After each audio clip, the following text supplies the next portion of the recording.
Welcome to the Filmed Live Musicals podcast, a podcast about stage musicals that have been legally filmed and publicly distributed. The Filmed Live Musicals website contains information on nearly 200 musicals that have been captured live. Check it out at filmedlivemusicals.com. And now, on with the show. Welcome to this week's episode of Filmed Live Musicals, the podcast. Our guest this week is Caroline Friedman, the founder of new streaming platform Scenesaver. Welcome to the podcast, Caroline. Thank you. It's lovely to be here. It's so lovely to have you here. So can you tell us a bit about why you started Scenesaver?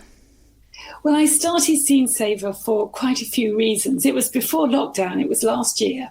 And I just felt that every time I went to the theatre, to these tiny theatres, London has 100 or 100 plus, I would go there, come out, and then I would ring up people, friends of mine or family who couldn't get there to tell them about the show. And I thought, this isn't right. And why can't they get to see it somehow, but they couldn't climb a rickety staircase or go down into a cellar. Maybe they couldn't sit for 90 minutes on an uncomfortable bench. It wasn't possible for them to go, yet they couldn't see it. And the other thing that struck me was that there were all these wonderful, talented performers absolutely acting their hearts out. And at the end of the run, it all just disappeared. Nothing was left. And for many of these performers, they were going back to doing jobs, working in shops and just doing anything to make a bit of money because no one was re-employing them. And it just didn't seem right. Why wasn't there someone who was showcasing the work so that people who couldn't get out there, not just because of disability, it could be child commitments, money, you can't afford to go, geography, if you're living somewhere miles away from the theatre, how do you get there? Loads of reasons, work commitments. That didn't seem fair. It didn't seem fair that there was no one showcasing the work. And also I felt that these little theatres were so amazing, but I was lucky because I knew how to find them where they were and could go to see the performances. And thinking about it, I realised there had to be a way, just as Netflix showed all of the movies, we could show performance and get it out to new audiences. So that was the idea.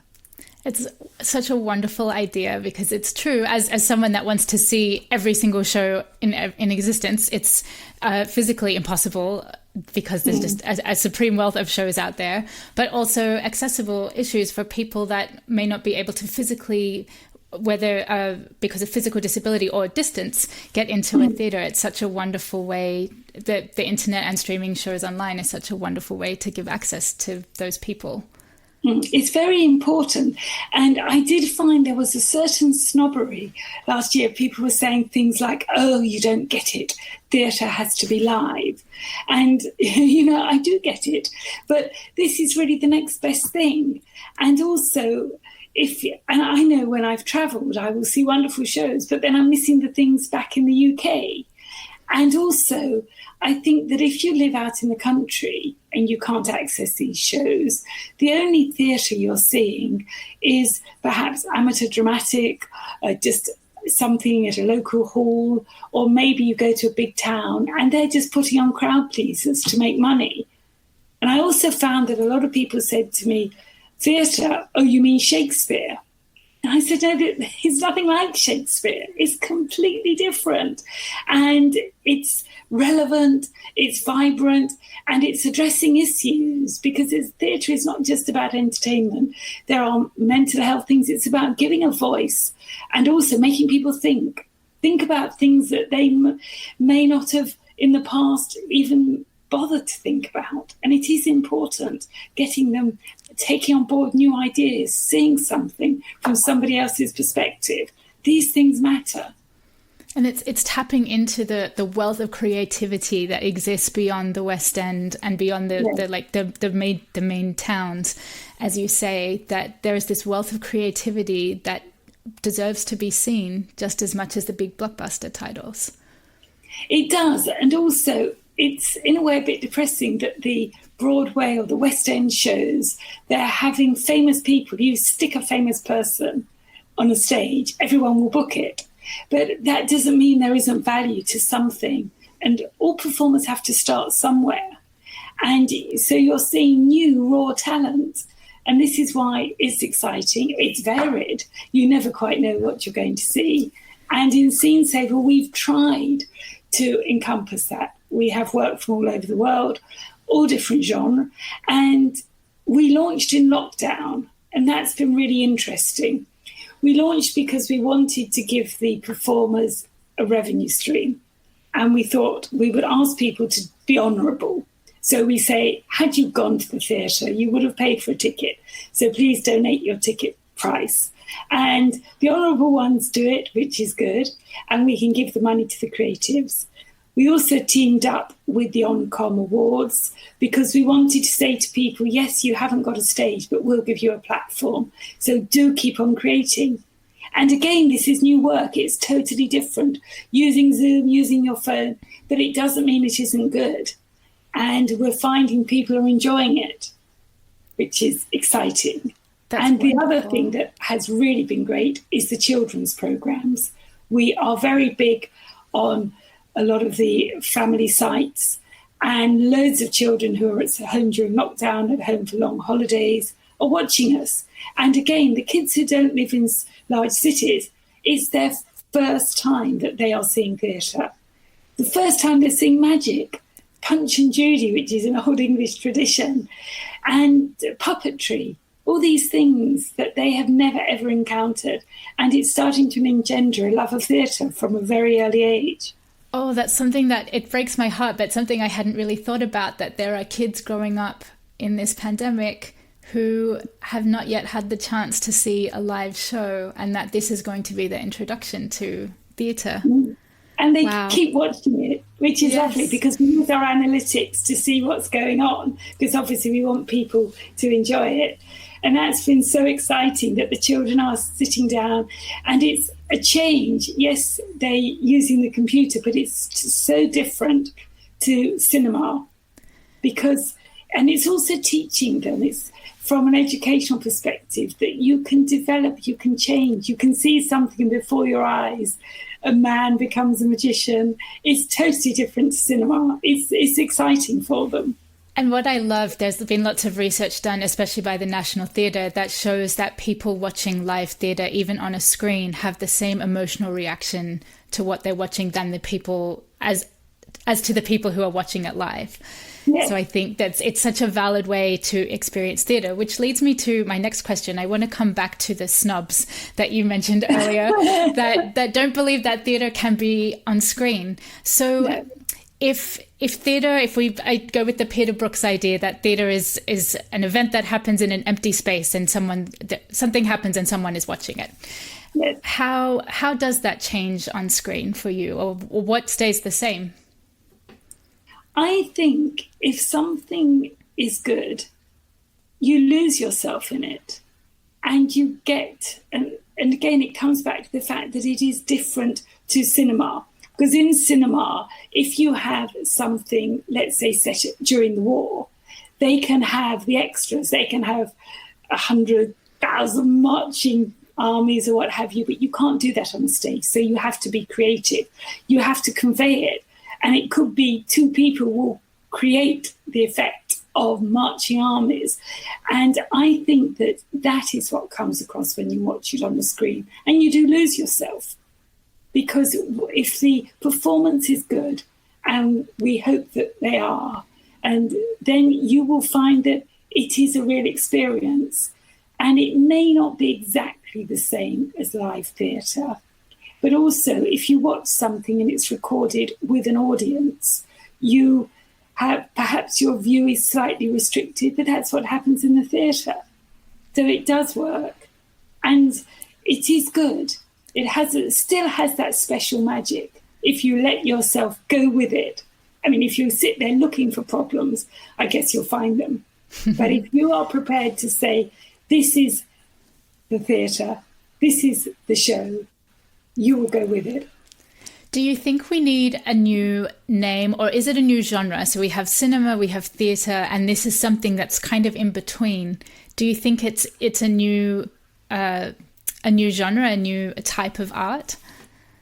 I think it's progressing because obviously technology is. And as you and I just have discussed, it used to be that people just filming a performance was just sticking a camera there, a bit like a home movie. Now it's becoming more and more sophisticated. But I think it would be a great shame if we lose the purity of theatre by saying we're going to adapt, because then you're starting to move into cinema. And that's what this isn't. So you shouldn't be, yes, you can use projection, you can use innovation and sound and video, but if you start to just go away from performance, that's when you lose it. Because the best performance can be two people on an empty stage, no props, nothing. I've seen farces with doors opening and there hasn't been anything on the stage, but with absolutely brilliant performance. You believe that they're opening the door, they're running in and out, but that's what's so brilliant. But if you were to start saying, right, we've got theatre, we've got performance and video, and start putting it in, it might lose something. Yeah, so it's the films are capturing the theatricality is what's important. Yes. Yeah, and capturing the magic of imagination. Very much so. Yeah. And there's so much there. And it's interesting because two people can see the same performance and what strikes them will be totally different, because obviously they relate to the performers, they relate to the story, and their reactions are so different. One can say something's incredibly sad and someone else can say it's uplifting. You know, that's what's so great about it, is you can let it take you where you want it to take you. Absolutely. And you mentioned earlier about sharing profits with the artists. Yes. So can you explain a bit about the Scenesaver model that shows are uploaded for free? Yes, well, basically what we wanted to do, because we're into accessibility, the idea is that we wanted to have the shows. When we started out on day one, we had no shows and no users. So in a matter of weeks and a lot of hard work, because we're just a shoestring startup, we don't have some massive corporation bankrolling us. It's just me, and I have somebody, Lindsay, who's wonderful, who helps me with the social media. And we have Debbie, it's an all-female team actually, and Debbie, who is our web developer. Basically, we've just had to slog away at it. And we wanted to get out to as many people. And by being inclusive, it wasn't a case of, well, if you've got the money, you can enjoy this. So we made a decision, this is going to be a free site. And we felt with lockdown, the performers had nowhere to perform. They weren't earning any money. And it was only right that we said to people, pay the ticket price. Because I think what people forget is that actors may not be working, but it isn't just that they've lost that money. There also is all the money they've invested in future productions. And the other thing that people also forget, because I know talking to friends who aren't in the theatre world, they'll say, well, two people on the stage, it doesn't cost much. And they don't realise that when that person opens the door and they hear the noise of the street behind, that's got to be paid for. Just the boring admin things, the insurance, all these things, just publicising it, having someone front of house who shows people to their seats, who's doing the lighting so you can see those performers. How is it you can hear those performers? So a lot of people that I know in the world, and we put a blog on the site asking people from all over the world, what happened to you? I mean, one guy, he was sitting in an airport lounge. His luggage was on the plane when he got a phone call, the tour through Europe is off. So he then had to go up to the gate, and you can imagine how they love this, when he said, I need my case off the plane, and they said it's loaded, you can't have it. In Israel, people were actually in the theatre watching shows when they were told, out you go, we've got lockdown, you've got to get out. And so all over the world this was happening, but people were losing not just their income but their investment, and it was the fact they didn't know when it will ever return to what they expected. And a lot of people who lost money, they will never get back. Yeah. Do you set a donation suggestion, or is it just the kind of suggested cost no, of a ticket? No, we ask people. Well, I work on the basis that honourable people are honourable, rotten people are rotten. So somebody because I thought about it, and I thought, if we say you get a code and can watch so many views or something, you know, people then hand that code on if they're not honourable. So, but the honourable people, they watch a performance, they enjoy it, and they think, yes, I've seen this, I haven't had to pay a ticket price, I haven't had to pay to get there, I haven't had to pay for a babysitter, whatever, you know, so they are prepared to pay. And then we give all of this money to the creatives, so that goes straight over to them. Has there been an average donation price? I would say the sweet spot, I should say £100, so everybody who's listening would say 100, but I would say about £10-15 sterling is the sweet spot. It's every little bit adds up. If everyone who's watching these shows, you know, if everyone who watched Hamilton paid more than $6.99 or whatever it was to have a Disney subscription, it's, you know, the numbers do make a big difference. And we've thousands of subscribers, so of users. So obviously, if everybody's honourable, then it helps. And what we do is when they donate, they can say whether it's a general donation or to a specific performance, and it goes to the performer. That's how it works.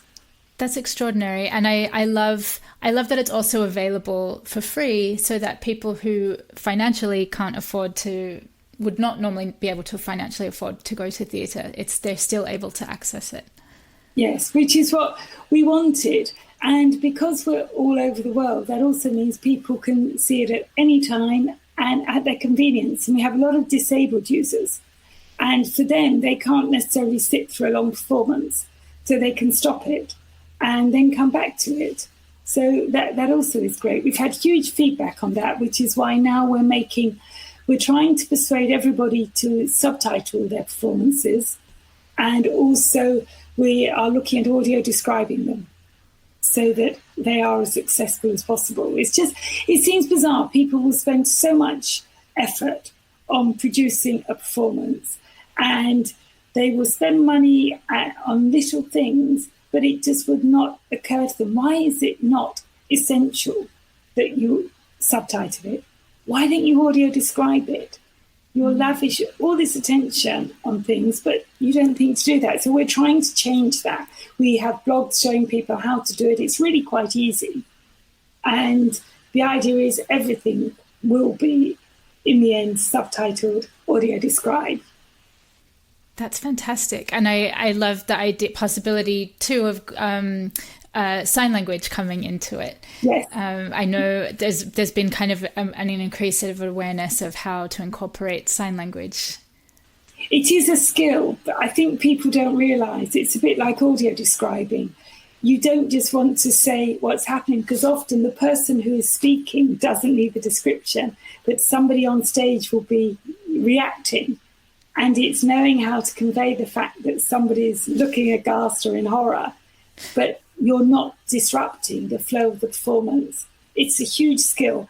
And there are specialist people who can do it, but we're trying to say to others, look, try and learn this skill and use it for your work.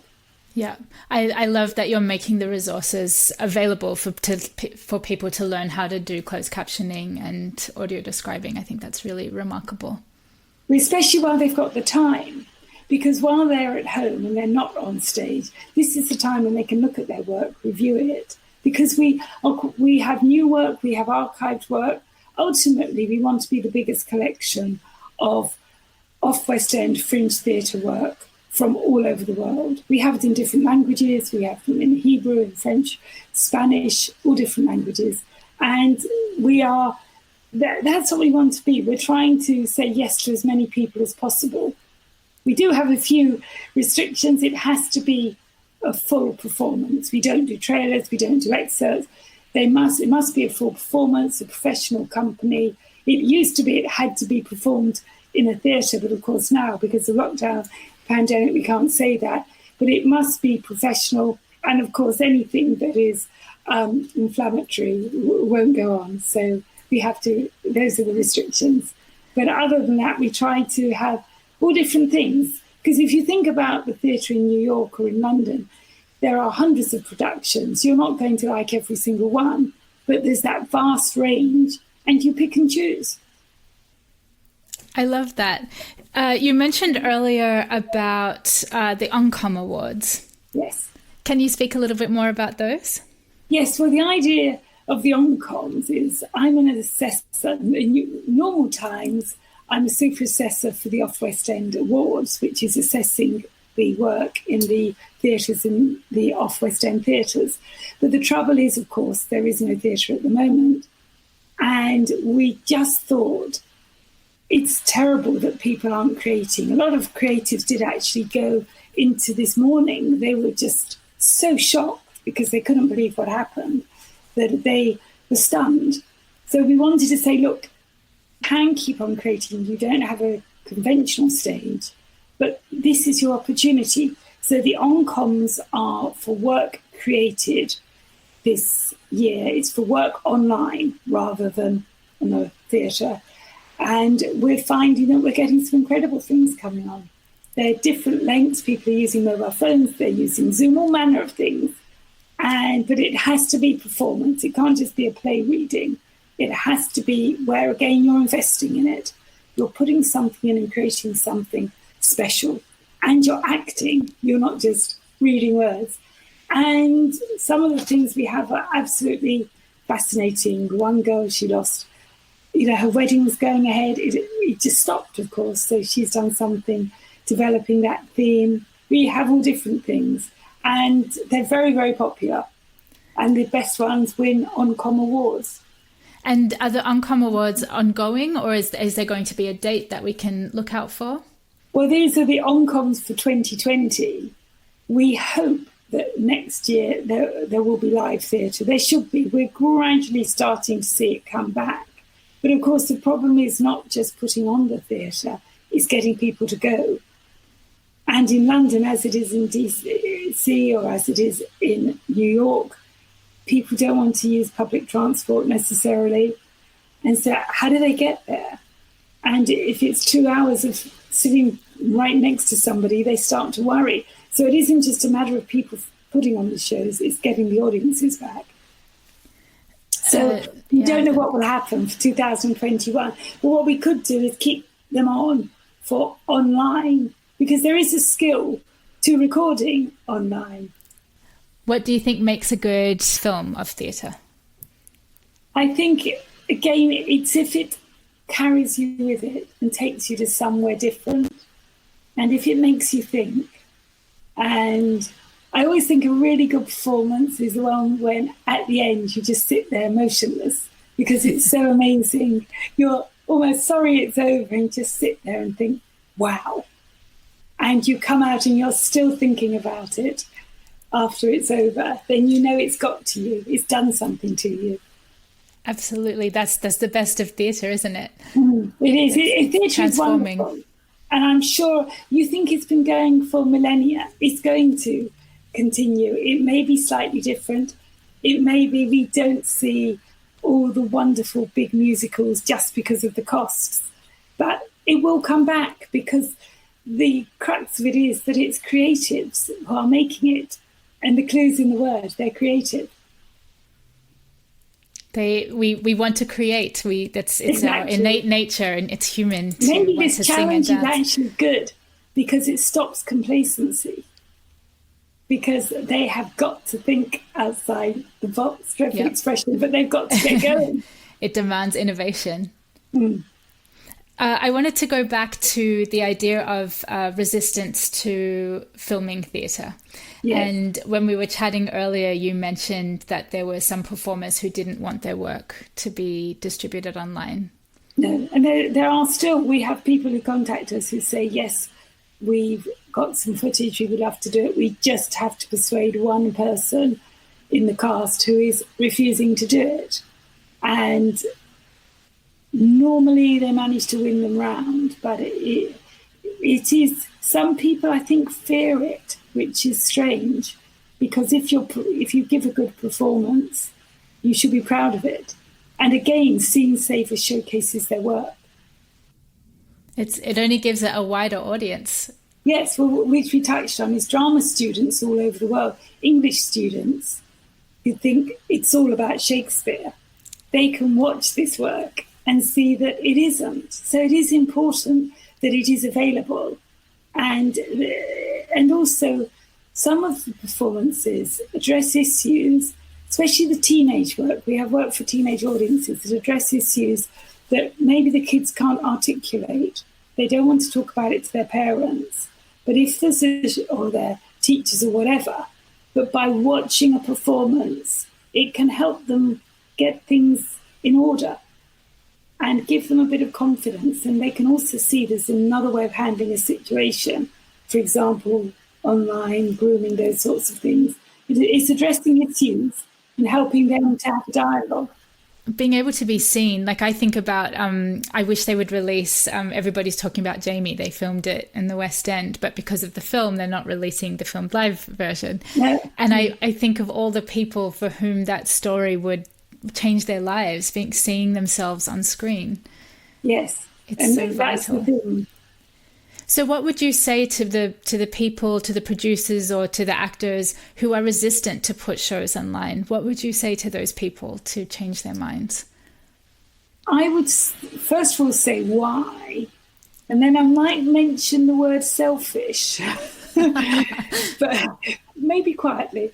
But it is a bit selfish because what you're basically saying is that only people who live nearby or have the funds or the physicality and can get babysitters and work regular hours can see the work. And why? And that's not fair. And I accept you may think that it's not exactly the same, but it really is the next best thing. I love that so much. I want to put that on a t-shirt and I want to show it to every producer in the land. You have to put selfish in little words. Okay, so we're coming to the end of this interview. Thank you so much for being here this week. It's so lovely to talk with you and so exciting and inspiring. Well, thank you for inviting me. I'm absolutely delighted. And please do tell people to come on to Scenesaver. The name is SCENE, scene as in theatre scene, Scenesaver. It's all free and we look forward to seeing them and I hope they enjoy the work as much as our users are enjoying it. Thank you so much for having me. It's my pleasure. Before we wrap up, I have a few quick rapid fire questions for you that you can short answers and whatever first pops into your mind that I will be asking every guest on the show. So what is your favorite musical? I'm not sure. That's a difficult one, isn't it? It is a tricky one. I know you've seen a lot. Yes, there are so many wonderful ones. I feel it's a bit like children. You can't choose a favourite. I think I would have to slightly pass on that. Maybe Parade was wonderful. Jason Robert Brown. It's not.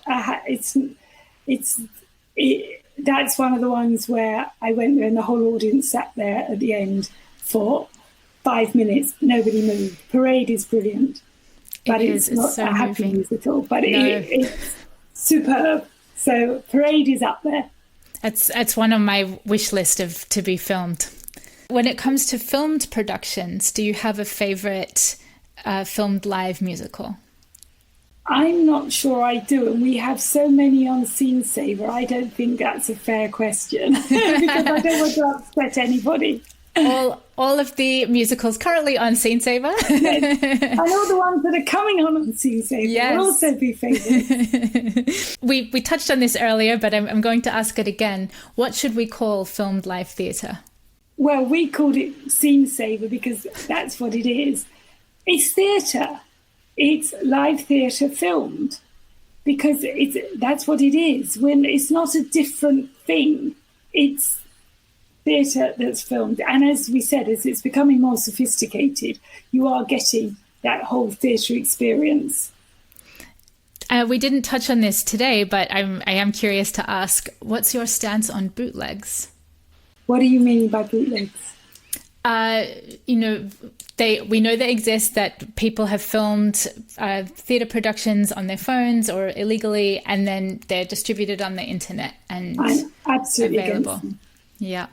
Absolutely against them, because I don't think anyone has the right to take somebody else's IP. And I'm a creative. I make things in metal and very unusual things, and I wouldn't want someone copying my work. And I think it's wrong. You have no right. People have invested, they've created. And I will not have bootlegs on Scenesaver. It's not right. And I don't think anyone has the right to steal someone's work, whatever it is. You don't copy a design, anything. You shouldn't do it. So I'm completely against bootlegs because it's not theirs to do it, and that's what's wrong. And that's my hope with filmed live musicals, that it legitimizes the companies filming, because for so many reasons, that it provides access, that you can pay everybody fairly, and that it documents something that's ephemeral. And that's why I'm so excited about Scenesaver, because it provides another platform for people to share their work legally. Yes. And I also think that because the person who has created it should have the right to actually moderate it, whereas somebody else filming it is not doing it. And the other thing is, I've been horrified when I've been to performances and seen one of the audience holding an iPlayer, holding something up, like an iPad, and their phone, and recording the whole thing. And actually, when I go to music concerts, pop concerts and that, people are no longer dancing because they're holding their phones and they're desperate to capture it. And they've lost all of the enthusiasm and the energy because they're missing the sensation because all they're worried about is keeping their phone straight. So, but no, I think it's absolutely wrong. No bootlegs, I'm afraid. Couldn't agree with you more. Oh, good. What do you wish had been filmed? What theatre do you wish had been filmed? I've seen some wonderful plays that have been so exciting. There was one at the Fimbra Zada's Shoes that was brilliant. I've seen some in DC. And what's sad is when they disappear without trace. And those are the ones that I think need to be kept, because a whole new generation and new generations in the future can enjoy them. And it's just gone. And so it's sad that they've just disappeared. And that's why we're hoping Scenesaver will keep them alive. That's the idea. We're not competing with theatre. We're just trying to open it out to new audiences.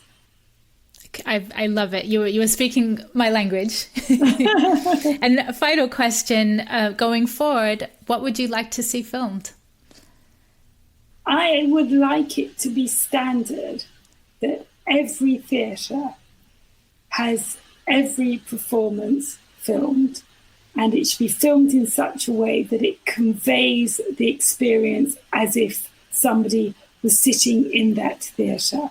And then I would like that film to be seen with several versions, the regular one, if you like, the one with subtitles, audio described and signed, so that everybody can see it. And the other thing is subtitles can be in any language now, so that you don't just have to have English-speaking films. This is what we've been trying to do. We have, for example, Israeli films with English subtitles.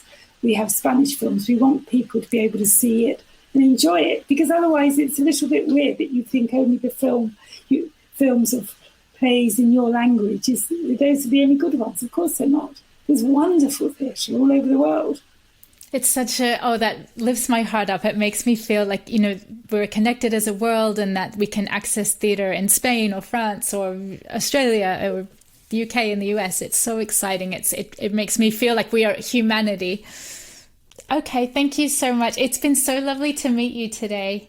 It's lovely to meet you. Well, I actually think it's a wonderful resource, because it's exactly the same thing as I'm saying. If you're stuck out somewhere and you want to film a musical, you're trying perform one, you're trying to say, look, this is how it can be done. And I think it's very interesting if people contrast them. So, two performances of the same musical. That's my dream, is box sets. I talk about it in terms of Broadway, but wouldn't it be amazing if I could have Hello Dolly with Carol Channing and Bette Midler and Pearl Bailey. I want the full set. Yeah. So, and is anyone funding you, or is this just a labour of love? Labour of love. Same as me. I mean, I'm hoping we're getting festivals on board, and obviously I'm trying to build it up. Yeah. But I really thought the thing was to get it out there. Just, that was the thing. Once it was done. When I was looking through over the weekend, I was amazed how much it's grown since you've started, even in such a short time. And the search function is really beautiful, and I loved the accessibility tab that you can change the size of the screen and such. I think it's amazing everything that you're doing. We're trying to. Well, this was the thing, because I had it already last year, but honestly, people saying no, I'm too busy and I don't want to do it, and we don't believe it's theatre. And then, of course, it's actually come back to sort of bite them. And if I had £10 for every person who said to me, I wish I'd recorded it, I wish I'd filmed it, and all their work is gone. Yeah. Nobody can see it again. And they're suddenly realising other people are earning this money and they're seeing things. And what have they got to show? Nothing. So I think it has changed things going forward. That's kind of been the nice thing about the pandemic, is it's shifted the attitude toward what film theatre is and what it can be.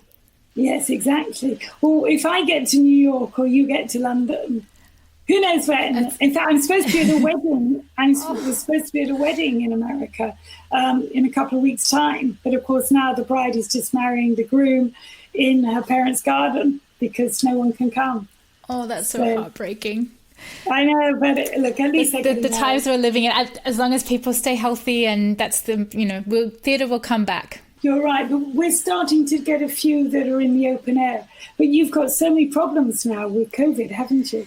Yes, I'm not optimistic about theatre reopening in the US, unfortunately. It's not looking good right now. For us, it was absolutely amazing when they said no panto. Because pantomime, as you know.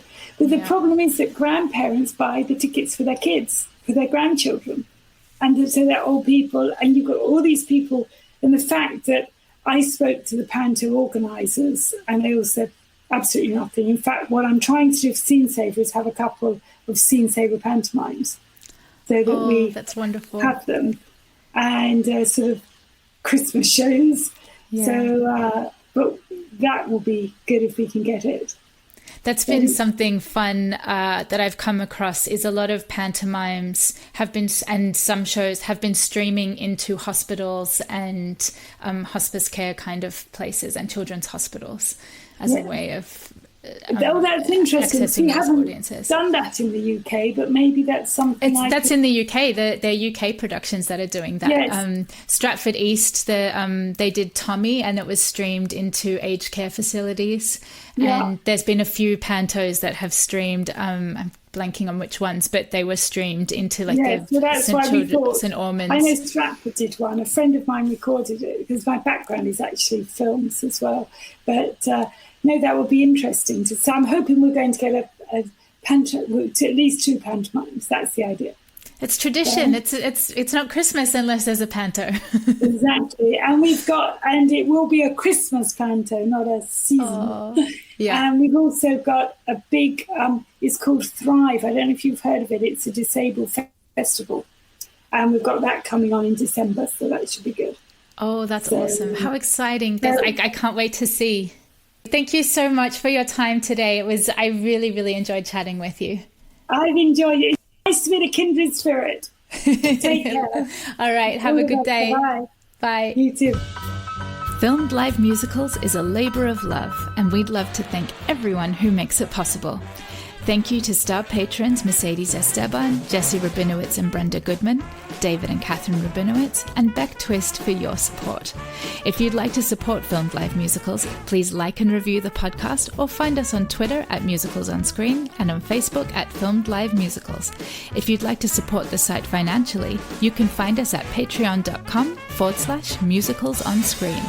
$5 patrons receive early access to written content, and $10 patrons also receive early access to this very podcast. Visit www.filmedlivemusicals.com to learn more. Thanks for listening.